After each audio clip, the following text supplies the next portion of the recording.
సువార్త నాలో లోపం ఏంటో నాకు అర్థమయ్యేలా చేస్తుంది. నేను ఎందుకు ఇలా ఉన్నాను?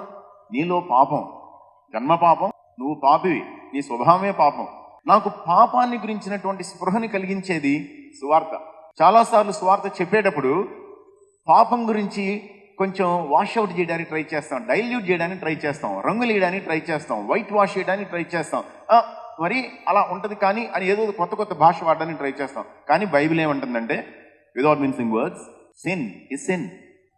పాపానికి పాయింట్ ఆఫ్ రిఫరెన్స్ దేవుడికి విరుద్ధమైంది పాపం, నీ బ్రతుకు పాపం, పాప పంకిలం చెప్పేస్తుంది అనమాట. తర్వాత గాస్పెల్ అంటే ఇంకా ఏంటి అని అంటే, గాస్పెల్ అంటే రిలేషన్, సంబంధం. ఏంటి సంబంధం? నాలో ఎందుకు పాపం ఉంది అని అంటే, ఈ పాపంతో నేను సంబంధాన్ని కోల్పోయాను. ఎవరితో కోల్పోయాను? దేవుడితో కోల్పోయాను.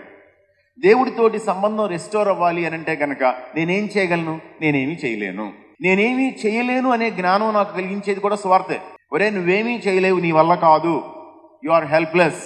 సువార్తే నాకు నేర్పిస్తుంది.